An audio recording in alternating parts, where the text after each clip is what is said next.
Olá, eu sou a professora Jair Medeiros. Sejam bem-vindos à nossa aula sobre a teoria da história.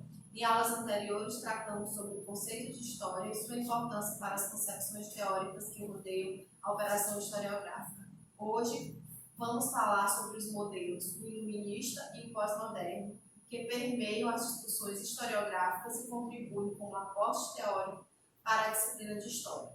O historiador Ciro Flammarion, na introdução da obra Os Domínios da História, definiu os referidos paradigmas como os rivais.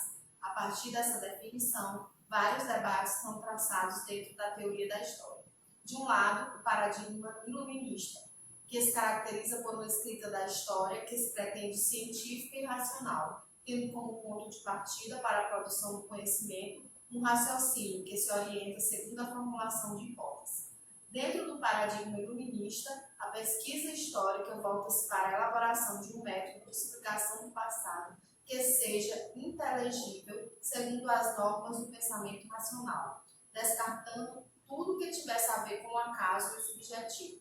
Associam-se a esse paradigma as grandes teorias sociais do século XX, tais como o marxismo, o weberianismo e algumas vertentes do estruturalismo.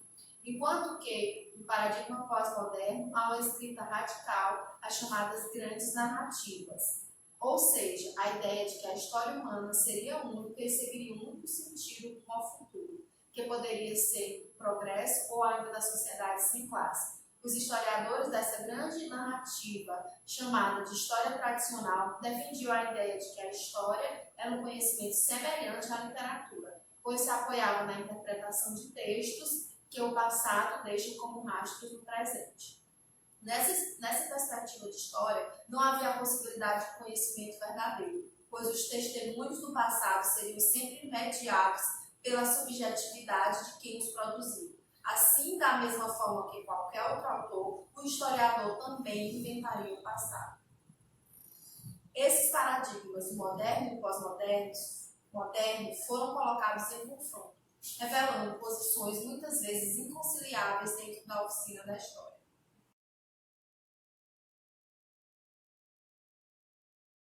Os paradigmas podem ser percebidos com clareza quando estudamos as tendências teóricas do século XIX e do século XX.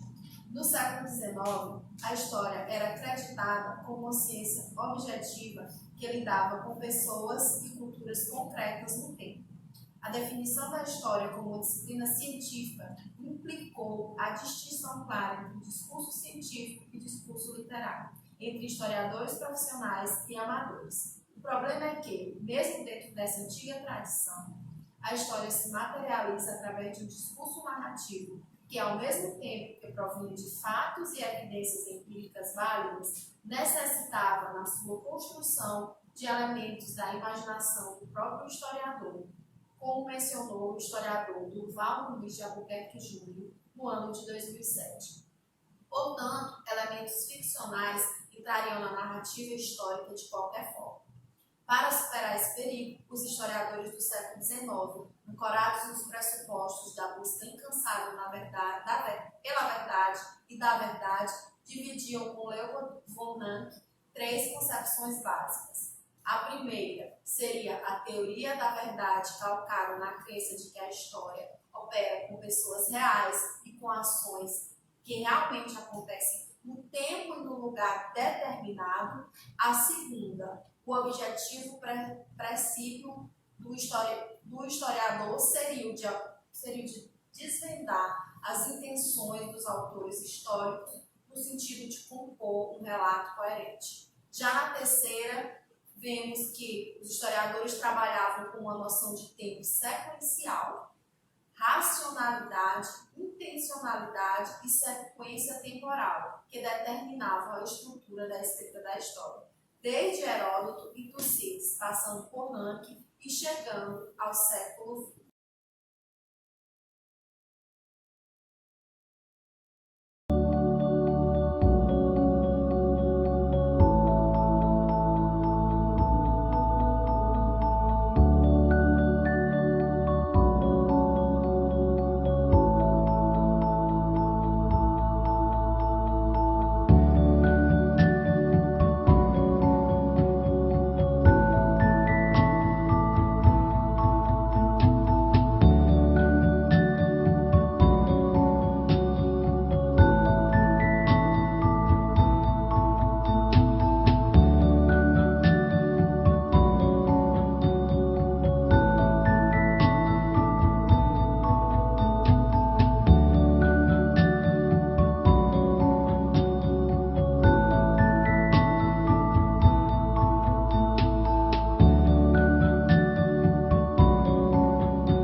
século XIX e as possibilidades das concepções teóricas, principalmente a iluminista, vamos agora dar início às análises sobre a historiografia do século XX e as perspectivas teóricas, mais especificamente a perspectiva pós-moderna, já que no século XIX a gente tem a tendência do iluminismo, na historiografia do século XX a concepção dita pós-moderna terá uma ênfase maior. Essa historiografia, a do século XX, esteve balizada pela transformação de uma história narrativa tradicional em uma história calcada na orientação das ciências sociais, ou seja, baseada em conceitos e teorias sociais que forneciam à história um princípio de explicação da organização e dinâmica das sociedades do tempo.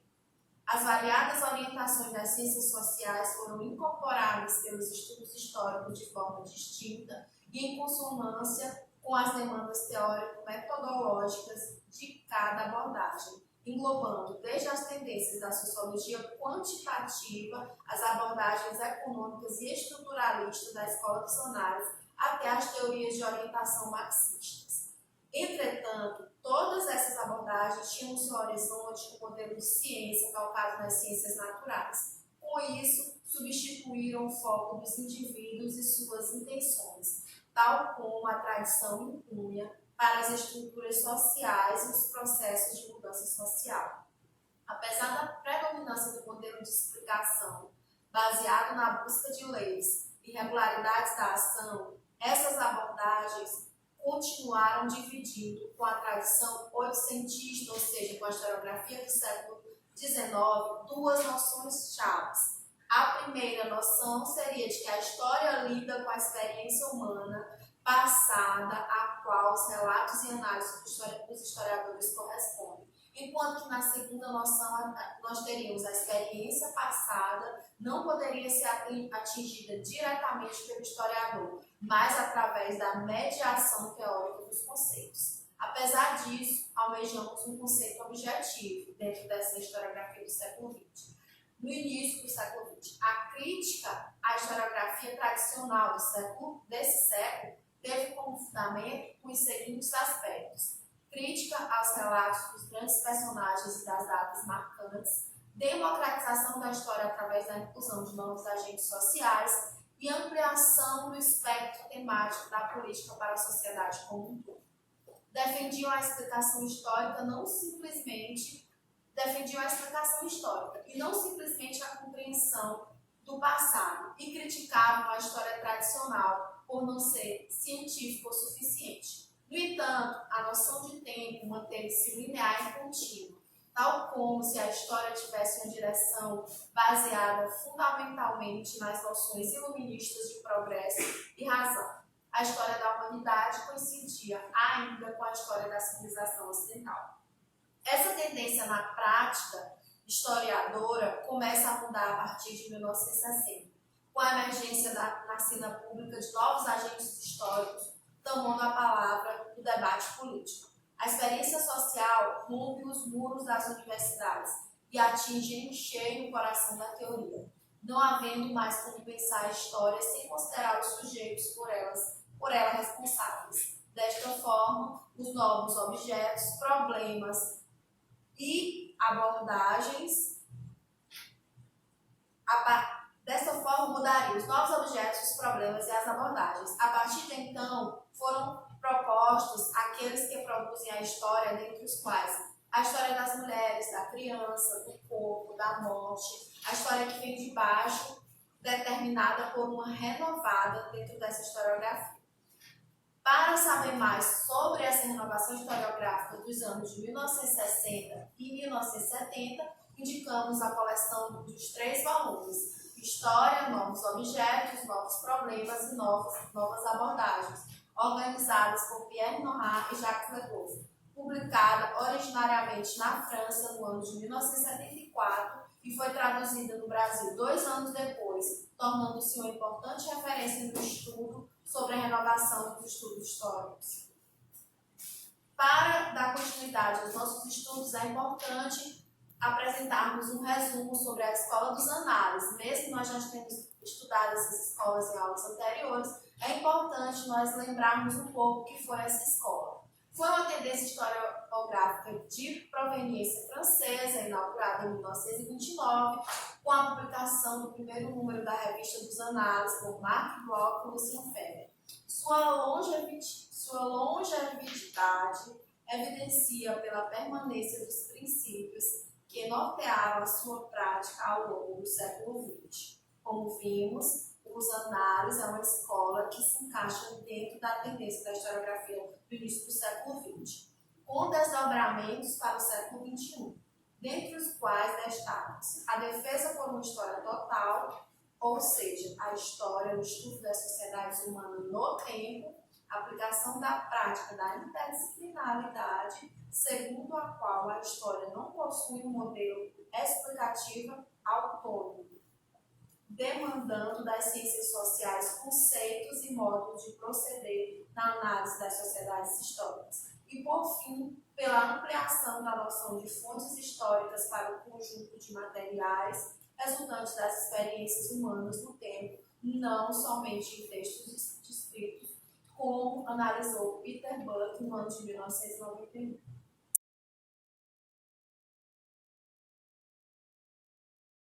A escola chamada de análise ou analítica, ela surgiu na França com esses dois nomes, Lucien Febvre e Marc Bloch, esses dois que a gente está vendo aqui, ó, certo? Ela tem esse nome porque a escola ela se baseia nos anais, aquele livro que compila todos os trabalhos científicos realizados durante o ano nas universidades. Eles lançaram uma revista conhecida como Revista de Análise e que serviu como inspiração para uma geração seguinte, certo, de pesquisadores. Bom, eles passam de uma narrativa histórica política para uma narrativa de história dos domínios econômicos e sociais, ou seja, eles passam a se preocupar com outros elementos constitutivos da sociedade e não mais apenas a política. Quais são as características dessa escola? Primeiro, ela se preocupa com o chamado tempo de longa duração. O fato, como a gente já viu, é o tempo de curta duração. O tempo de longa e média duração seria a conjuntura, ou seja, o contexto no qual aquele fato está inserido, e a estrutura, ou seja, um período de tempo abrangente, como, por exemplo, Idade Média, certo? Idade Moderna. Outra característica são a gama variada de fontes históricas. Eles aceitam, na verdade, todo tipo de vestígio, todo tipo de resquício do passado, como relatos orais, fontes iconográficas, que no caso são retratos, fotografias, vestígios materiais, imateriais. Imateriais seria língua, dança, culinária, musicográficas, visuais e documentais. Outra coisa importante é que a escola de análise ela começou a dialogar com outras ciências. Como assim? O historiador ele precisa de outras ciências para atuar, para agir, certo? E por isso dialogar com as fontes. Nos anos de 1960, uma nova orientação na história critica a noção de progresso. As transformações da sociedade industrial tardia colocaram em xeque o otimismo de uma história calcada na racionalidade do progresso humano. Para muitos estudiosos, os acontecimentos dos anos de 1960 marcaram o fim da grande narrativa dominada pela lógica histórica do capitalismo ocidental. Assim, o Ocidente, percebido como mais uma parte do mundo, perdendo a sua supremacia histórica, ao mesmo tempo em que a modernidade perde a sua dimensão única, assumindo aspectos de outras partes do mundo, fundamentalmente o mundo pós-colonial. A noção de tempo histórico, que já vinha sendo redefinida pela Escola dos Análises, amplia sua crítica a partir da inclusão de novos agentes sociais na narrativa histórica, na linha defendida pelo historiador marxista britânico Thompson e associada à história que vem de baixo. O desafio de uma história que vem de baixo, voltada para uma história social de todos aqueles que fizeram a história, mas não a escreveram, dentre os quais nós podemos destacar os camponeses, os trabalhadores urbanos, gente comum. Se ampliou devido à fragmentação dos temas e objetos de estudo. Como exemplo, podemos citar a história da mulher, da criança, da doença, do cotidiano, dentre outros. O ponto alto da crítica a uma narrativa histórica unificada recai sobre a possibilidade de a história construir um conhecimento de objetividade universal. Tal crítica repõe a discussão sobre uma divisão estrita entre o discurso histórico e o discurso literário. Tal crítica teve seu ponto máximo na virada linguística dos anos de 1960, perpecada pelo semiólogo francês Roland Barthes, e reeditada nos anos de 1970 pelo historiador e crítico literário dos Estados Unidos, Heidel Wright. De acordo com a crítica semiológica, o historiador é sempre prisioneiro do seu tempo e do seu mundo, a partir dos quais ele pensa e elabora categorias de inteligibilidade, segundo a linguagem opera por esse historiador. Segundo essas categorias, a linguagem opera por esse mesmo historiador. Portanto, a língua moldaria a realidade, não somente se referindo a ela. Daí, tais autores ressaltaram o caráter literário dos textos históricos e os elementos ficcionais neles contidos, os também denominados efeitos do real. O filósofo francês Jacques Derrida defendia que Thompson foi um historiador inglês, membro do grupo Nova Esquerda, composto por historiadores marxistas britânicos compreendidos com uma visão crítica e renovada da abordagem marxista. Foi ativista político em um movimento pacifista e autor de obras referenciais para histórias sociais, dentre as quais os 3 volumes da Formação da Classe Operária Inglesa, editados no Brasil pela editora Paz e Terra. Sua obra exerceu e ainda exerce forte influência na historiografia brasileira contemporânea. Dessa forma, se os historiadores trabalhavam com textos, esses textos não necessariamente se remeteriam ao mundo lá fora, mas necessariamente ao mundo dos textos. O Estatuto do Realismo Historiográfico, ou seja, a capacidade de estudos históricos se referiam a processos e não somente a discursos, era colocada em questão. Aliás, a própria noção da realidade histórica ela é colocada em xeque, na medida em que o acesso ao passado se fazia exclusivamente por meio dos textos que o passado havia deixado no seu rastro. A própria noção de texto foi ampliada para além dos limites do escrito, e assim a própria cultura passou a ser lida como um grande texto. Dentro da perspectiva culturalista, a cultura seria uma superlinguagem, cuja expressão seriam os textos. Por isso é que os textos não têm única entrada. Podem ser lidos de diferentes formas. Nesse sentido, o texto independe do seu autor, na medida em que pode ser apropriado em diferentes performances culturais.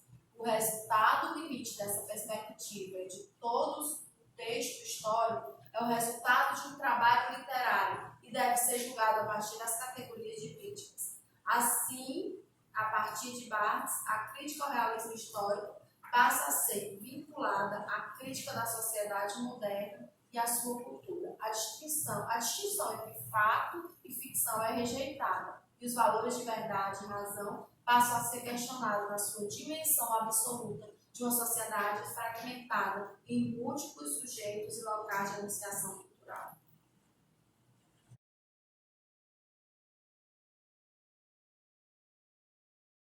Mesmo falando em posições polarizadas como iluminismo e pós-modernismo, dentro da historiografia ou dentro das concepções teóricas da história, podemos também falar em posições intermediárias nesse debate. Temos como exemplo o historiador francês Roger Chartier, que defende uma posição intermediária ao afirmar que a história é uma narrativa que mantém uma relação específica com a verdade.